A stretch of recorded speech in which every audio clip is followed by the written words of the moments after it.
Namo tassa bhagavato arahato samma sambuddhassa. Namo tassa bhagavato arahato samma sambuddhassa.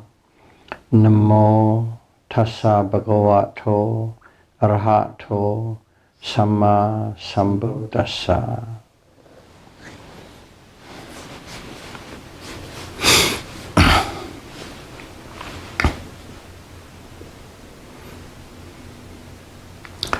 Theravada Buddhism series, Dhamma talk number 15.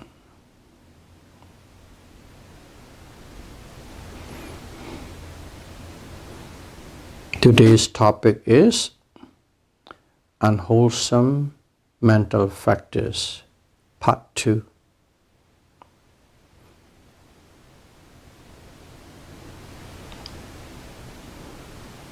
In the last Dhamma talk, we have discussed the first subgroup of unwholesome mental factors, which consists of 4 out of the 14 unwholesome mental factors. And those 4 arises with all unwholesome consciousness. They are common to all unwholesome consciousness. Today, we are going to discuss the second subgroup, which consists of 3 mental factors, namely loba, ditthi, and mana. And these 3 unwholesome mentals associate with greed-rooted consciousness. They associate it with greed-rooted consciousness, not with any other consciousness, only with greed-rooted consciousness. The first mental factor, loba. We have heard that word so many times, and I believe most of you knows what it is. It is one of the 3 mental defilements, kilesa. 3 mental defilements, loba, dosa, moha, greed, anger, and delusion, kilesa. It is one of the 3. And it is commonly translated as greed, loba, greed. That is the official, most commonly translated word. But let's go a little more precise than the word greed. Loba is wanting. Loba is being attached to an object. It covers all shades of self-interest, such as wanting, craving, longing, missing, clinging, grasping, and attachment to someone or to something. And these are all under loba, whole varieties of wanting, whole different intensity of wantings.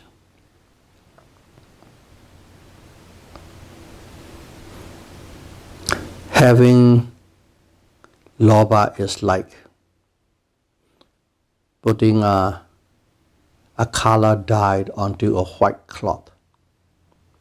Once a dye is cast onto the white cloth, the stains will be there. The stain will always be there. Just like that, loba is.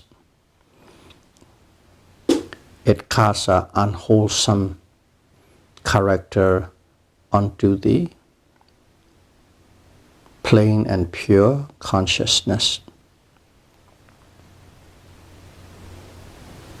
Its characteristics is taking hold of an object or grasping it. Through that characteristics you know or can identify loba. As soon as there's grasping onto an object, as soon as there is taking hold of an object, that's loba. That's how one can identify loba.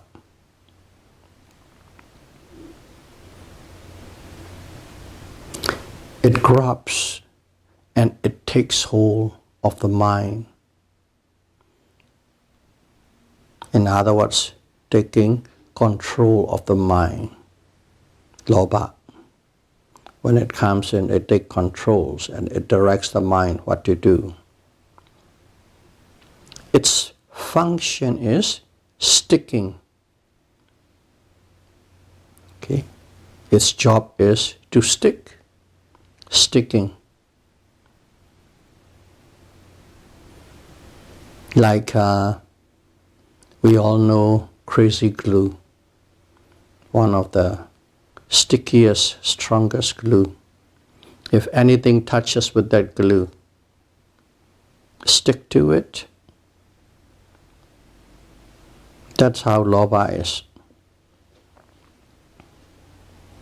Once a person wants something or someone very strongly,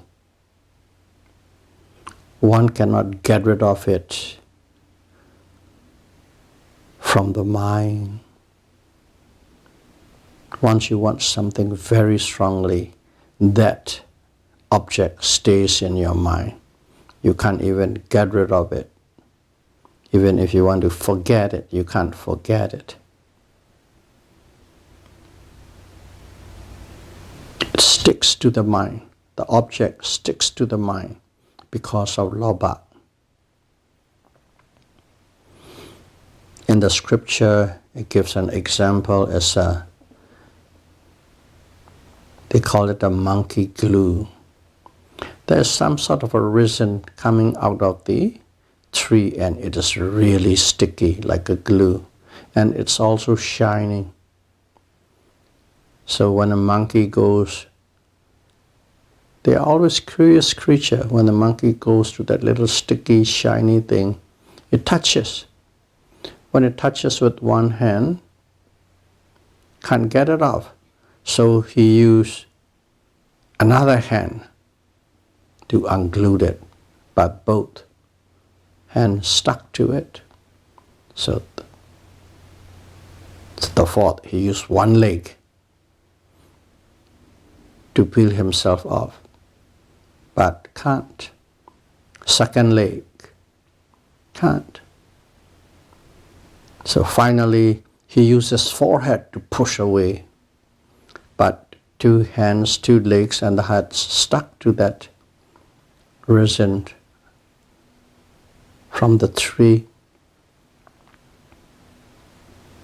And finally, he even used the whole body to push it off. But all the 6 points are stuck to it.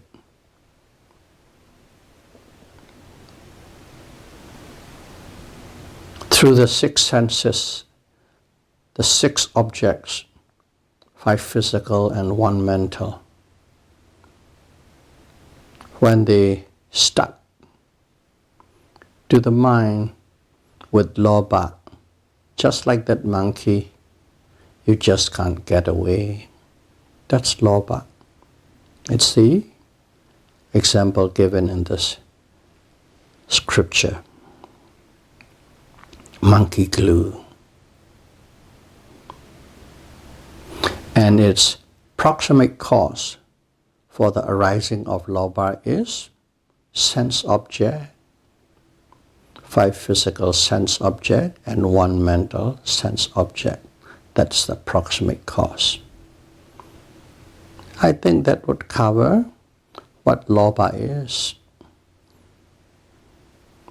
You'll have enough information to be workable. The second mental factor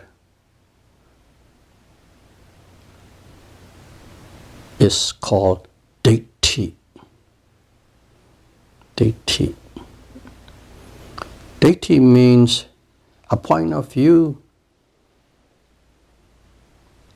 a view in short, a point of view, a view, or also translated as seeing, the way one sees things, seeing, and also believing or belief. Once you have a belief, that means you have a point of view. Belief is even very strong. So, a point of view, having a belief or seeing, that is the meaning of ditthi. And if one's view is incorrect from the truth, deviate from the truth, it becomes a wrong view. Before it is just simply a view, ditthi. What is that? View. But if it is a wrong view, what's a wrong view? Wrong view is deviate from the reality, deviates from the truth. And if you want to precisely call what it is, it's called miccha ditthi, wrong view. Miccha is wrong. Ditthi is view. So you put the prefix wrong, miccha. So miccha ditthi is wrong view. And if one's view is correct, according to the truth, according to the reality, it becomes the right view. Right in Pali we call it samma. Right view, samma ditthi, right view. Wrong view, miccha ditthi. Right view, samma ditthi. So that's the precise, word by word, through language. However, the word ditthi is commonly used while speaking or even in writing. As soon as you hear the word ditthi, it is commonly used and commonly accepted as wrong view. You don't have to go and say miccha ditthi. As soon as you say ditthi, it signifies wrong view. But precisely, it's called miccha ditthi. But now, everyone has come to accept ditthi as wrong view.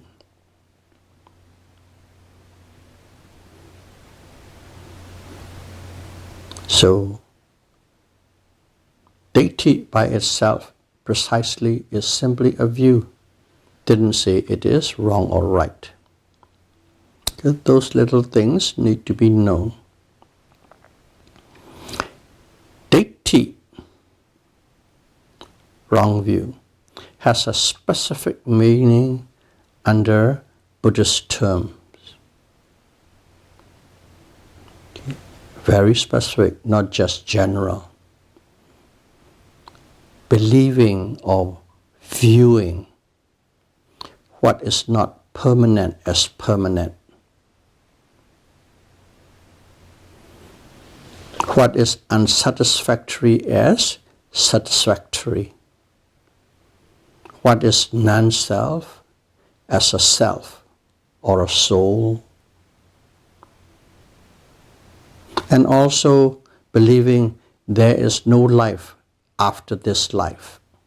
That's ditthi. And also, if one believes this life goes on forever, eternity, it never ends, one after the other, to eternity, that's a wrong view. And also, there are no results in neither good actions or bad actions, good karma or bad karma. You do something good, you don't have to worry about the consequences because there's no result. And then the bad, the same, that's a wrong view.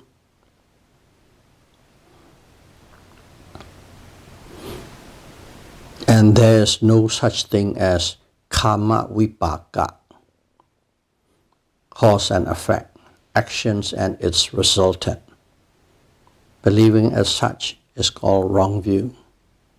So those are very specific definition of what wrong view is under a Buddhist term. In Pali, anicca, dukkha, anatta as nicca, sukha, atta. Okay? There's no such thing as cause and effect, karma vipaka. There's no life after this, and life goes on to eternity. And these are very specific definitions of wrong view from the Buddhist point of view.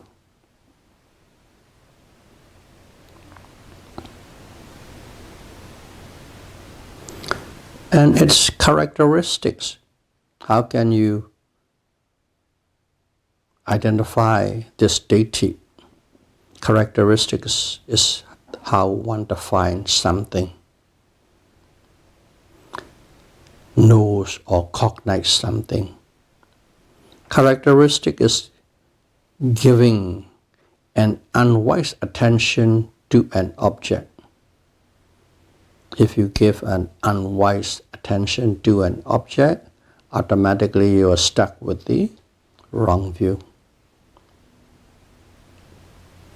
The function is to pre-assume wrongly. Presume or pre-assume wrongly. You look at something and you have as your own assumption. If you have a wrong assumption, that is the function of ditthi. Ditthi is at work.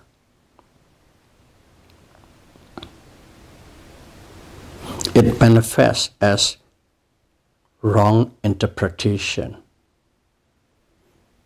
or wrong belief. That is its manifestation.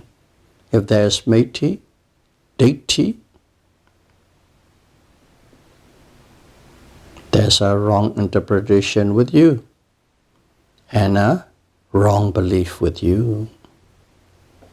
That is manifestation and its proximate cause is the unwillingness to see the noble ones.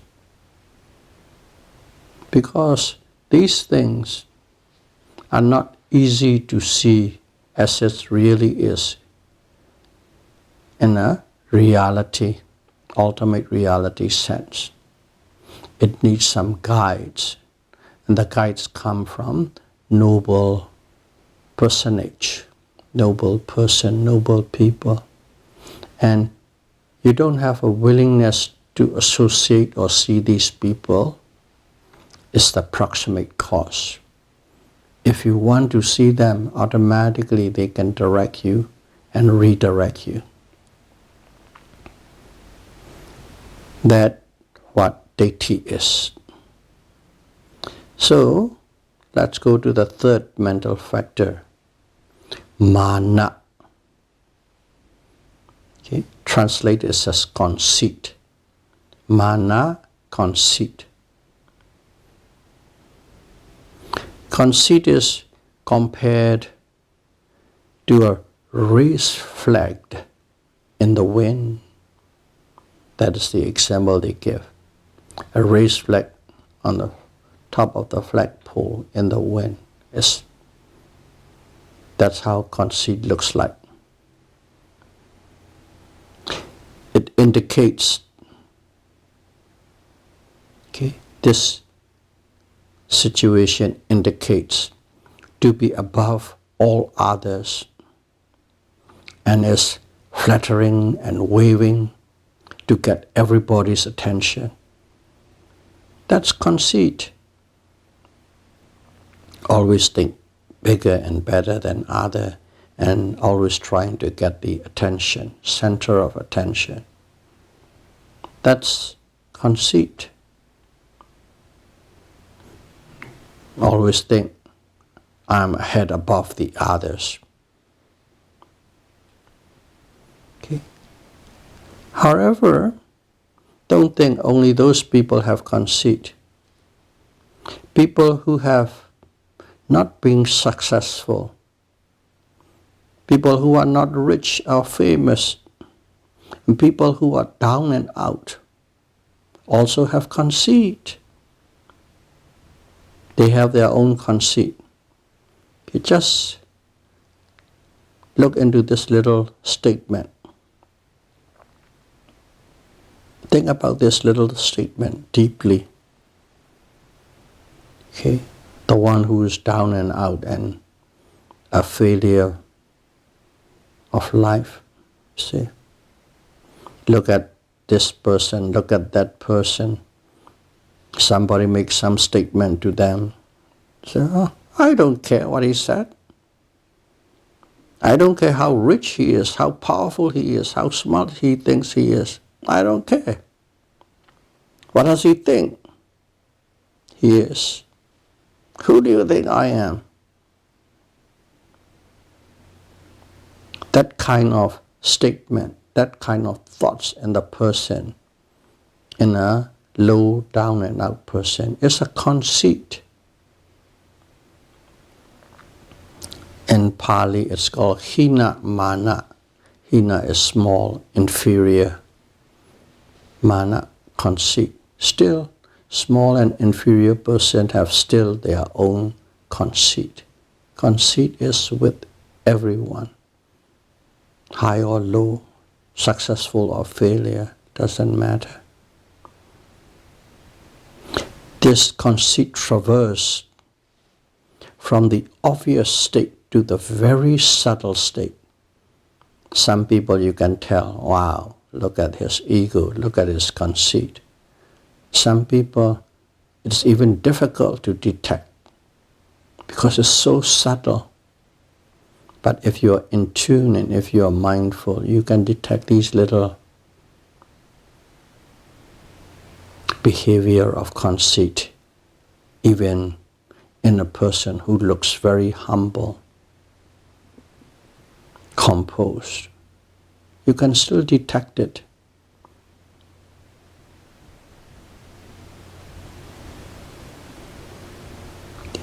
How subtle it goes.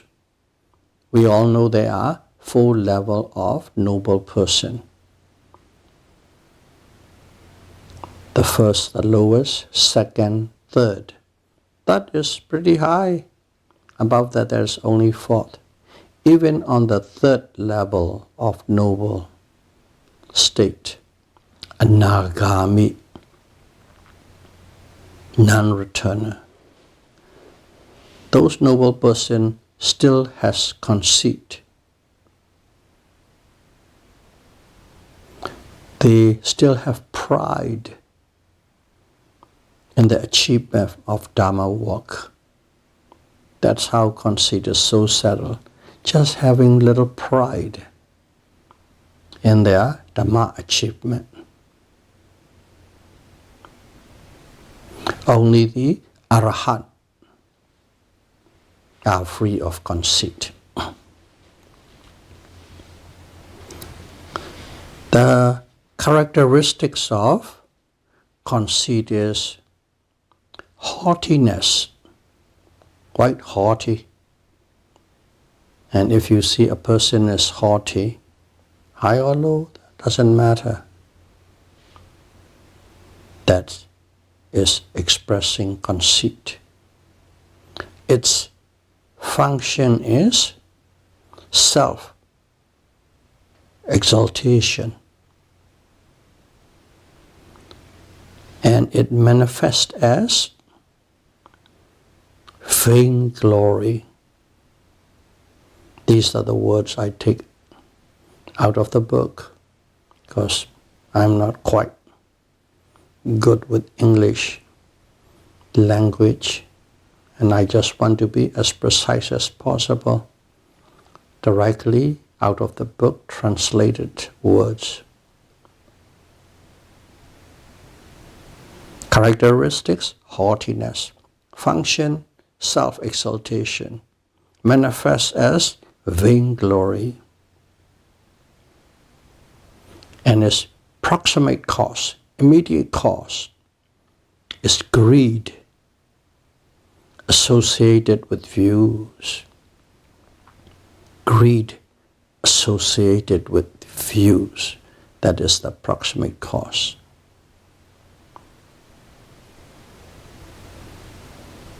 That is the second mental factor in this subgroup.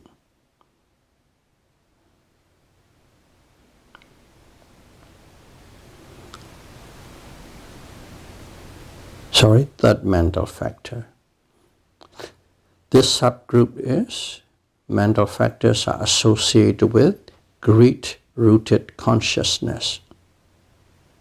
And they are loba, wanting, dosa, loba, wanting, ditthi, wrong view, and mana, conceit. That is one subgroup.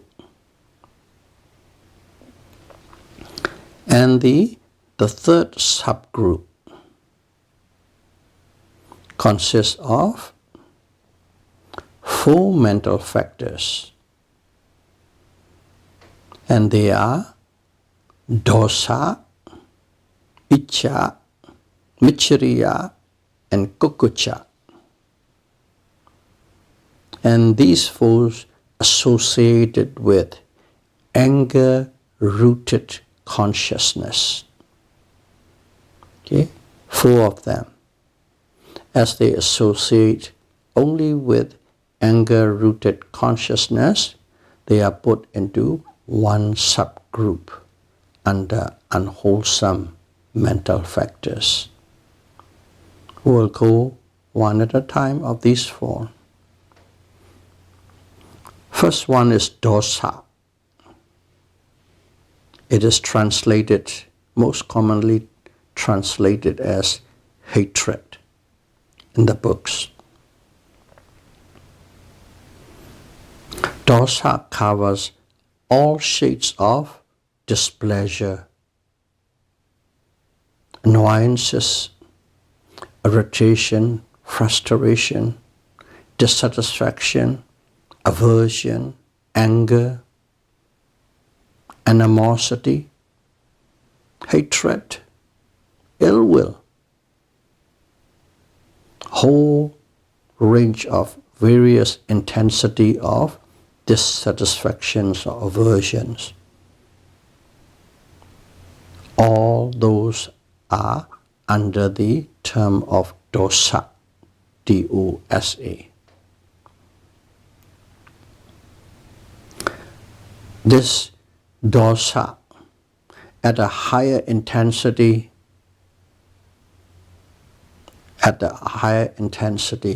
level, there is another word that used in the place of dosa.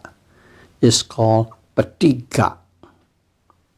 It's nice to know Sometimes you might come across that word and you don't know what it is. Patigga is the high intensity dosa. Okay? Patigga means striking against. Striking against. Patigga. High intensity dosa. And also in dosa there are two types.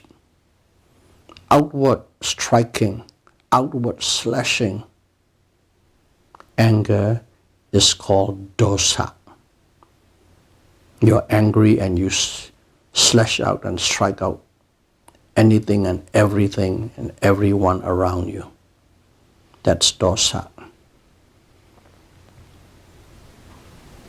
But there's another kind of dosa that doesn't strike outward. It goes inward.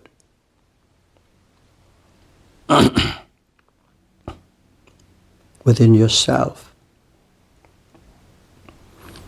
Inward piercing anger is called domanassa.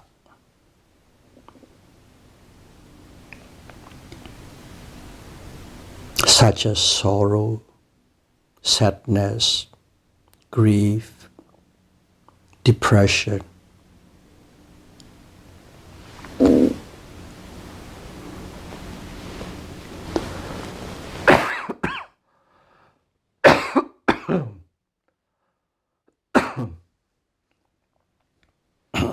Excuse me.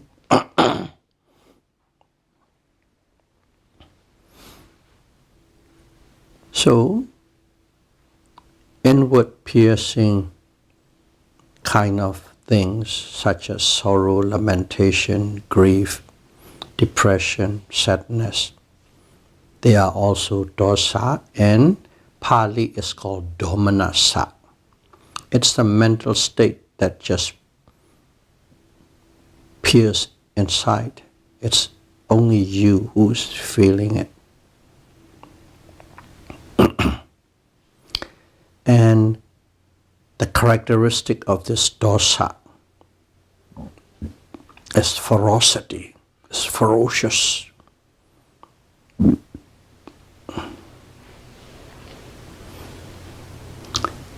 One becomes rough, tough, and ferocious. That's the characteristics of dosa. And its function, its job is to spread and burn its support.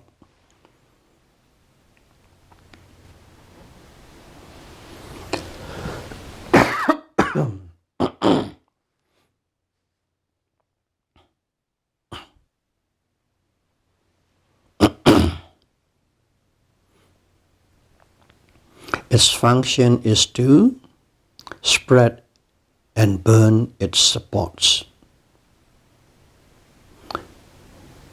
It will burn you both physically or bodily as well as mentally, the mind. It will burn you both body and mind. It will burn you first before it burns others. When dosa arises, it affects you, it afflicts you first before it afflicts others.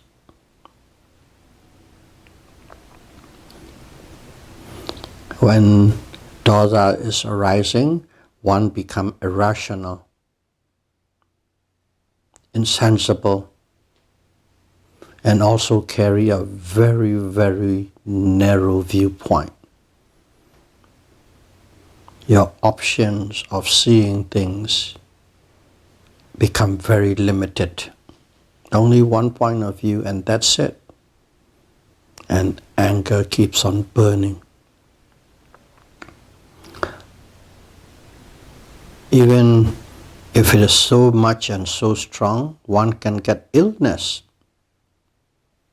or even die, or go mad, crazy. from great anger.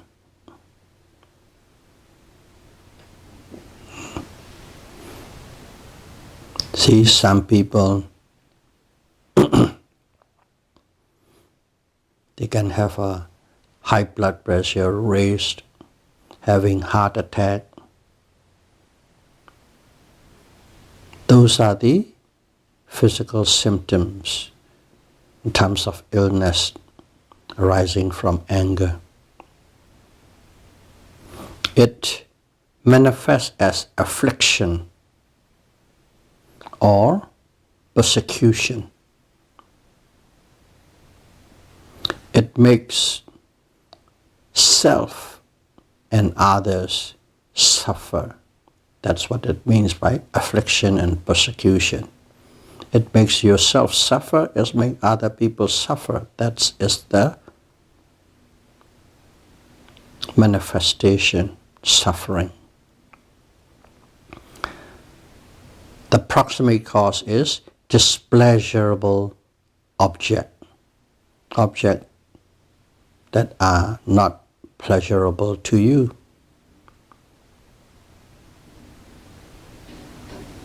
There are 9 grounds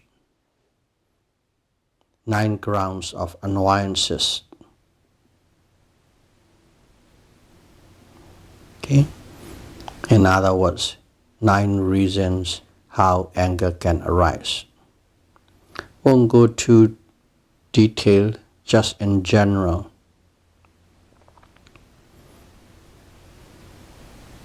If you feel or if you see this person harm me,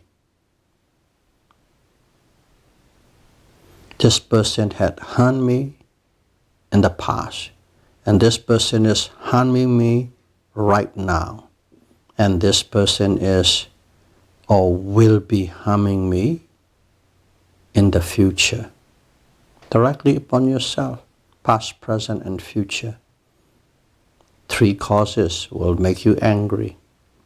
And also, the same thing, past, present, and future.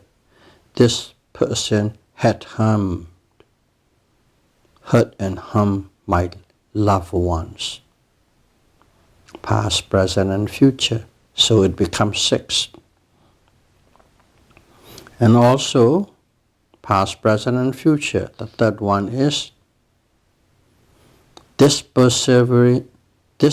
person is favoring me, favoring or taking side to the person I hate and dislike. This person is favoring or supporting or taking side with the person I dislike. Those are called the 9 grounds of annoyances. It makes you annoyed, it makes you angry. Okay, I think that should be enough for dosa. The next one is called issa. Issa. It is translated as envy. When you are envious of others, it's called you are having issa, I-S-S-A. Its characteristic is being jealous of others. Okay, you are jealous of others. Other success, you are jealous of it. Others people's wealth, fame, intelligence, beauty. If you are jealous of others with regard to those, and many more, whatever you can think, success, wealth, fame, intelligence, beauty, then you are having issa. You are having an attack of an issa. Its function is to be dissatisfied with others people's success. We'll just use the word one word success. It covers all those things that I mentioned. Manifests as aversion towards other people's success. That's issa. And the proximate cause is other people's success. Whenever other people are doing well, great, you are having issa. When you have envy, when you have jealousy towards those things, you are having issa, envy. The next one is Maccariya.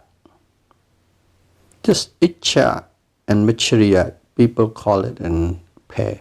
Itta Maccariya, Itta Maccariya. So let's see what this Maccariya is. Maccariya is a little tricky. One need to know with precision what it means. A lot of people interpret wrongly. And in the scriptures, it is interpreted or expressed in this line, this sentence.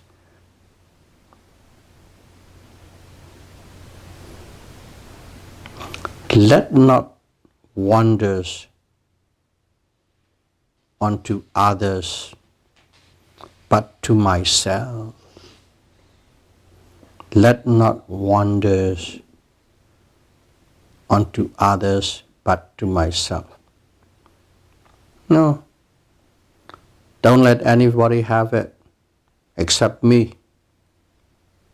Don't let anybody have anything what I have. Don't want other people to have what you already have. Don't let anybody have or taken from you. Its characteristic is concealing one's own success and wealth that one has obtained. Okay? The characteristic is you conceal your own success and wealth, because by concealing, number one, you don't want anybody to know what you have, so they can't even compete with you. What you already have, and or even what you can have. Okay, let's say, oh, if I go this route, I can pick up the greatest, juiciest blueberries and corn. But I shouldn't tell anybody. You don't want other people what you can have that they have. So you hide that little trail and path away from others, because if you go on that trail, you will get the juiciest blueberries and the sweetest corn. That is Maccariya. You don't want other people to have what you have. You don't want other people to have what you can have. Sometimes you don't even have it yet, but you can definitely get it, and you don't want other people to get it. Its function is not to bear sharing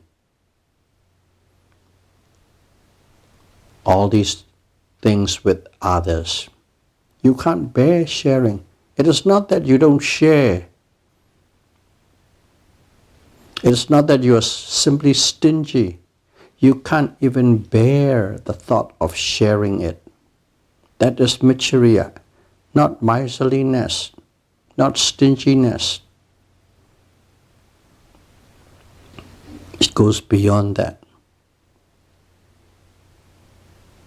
When others use or have what you have, or what you will or what you can have, at that time aversion arises.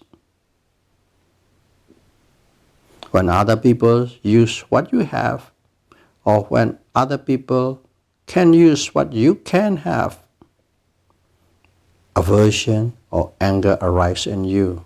That is due to Maccariya. It manifests as shrinking away from sharing with others. You shrink away from sharing with others. That's the manifestation. And its proximate cause is other people's success.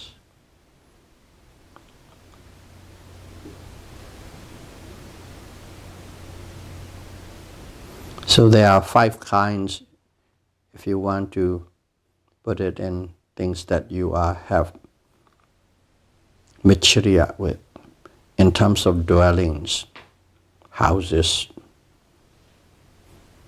in terms of followers. You don't want other people to have as many followers as you have.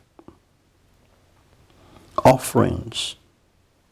You don't want other people to have gifts. This applies especially to monks. Okay, the monks live on offerings. One monk A get offerings, and one B get offering, and he wants to have more people to come and give him more. Even monks have this Maccariya. In terms of beauty, in terms of fame, and in terms of know-how, knowledge, intelligence. I'm smart. I don't want anybody to be smarter than me.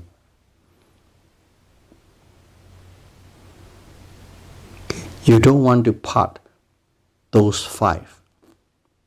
Dwelling, followers, offerings, beauty and fame, and know-how. You don't want to part with them. You don't want to have anybody to have it more than you have it. That is Maccariya. Issa is envy. And Maccariya is not wanting to share with others. It's a little difficult in the short words, but you understand the meaning now. Those always go hand in hand, icca, Maccariya. And the 4th mental factor is called Kukkucca. Kukkucca. Guilt or remorse after having done wrong. I think wrongly. Guilt or remorse after having done wrongly.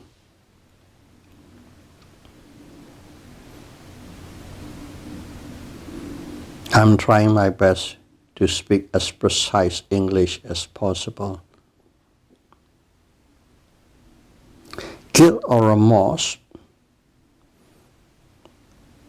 on having done suffering-producing actions in the past, or having missed doing happiness-producing actions in the past. You feel guilty because you did something wrong. You had done something wrong, and you feel guilty that you haven't done this one. Shoot, I forgot doing it. You feel guilt. Something good. You forgot to do something good in the past. You feel guilt.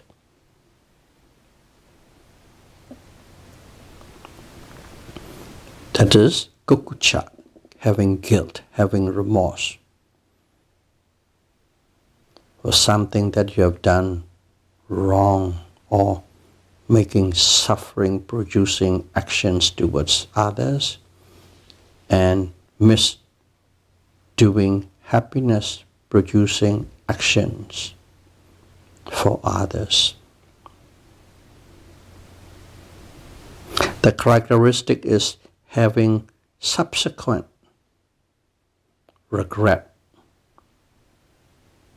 Its function is to sorrow over what has been done for bad karma and has been not done for good karma. It manifests as guilt or remorse. Its proximate cause is things done wrong or not done what should be done in the past. That is its proximate cause. They sound very similar, but there's some subtle differences in these statements. It is feeling sorrowful or dissatisfied. Okay? Basically, you're feeling sorry and you are feeling dissatisfied. So mental state, mental anger, domanassa. So it's anger. And all these four, dosa, anger is obvious, of course.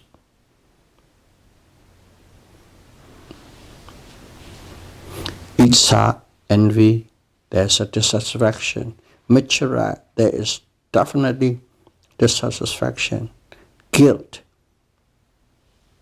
there is a dissatisfaction. All these four are associated with dissatisfaction. That's why these four mental factors are called or are associated with anger-rooted consciousness. 3 associated with greed-rooted consciousness, and this 4 associated with anger-rooted consciousness. So today we will stop with these 7.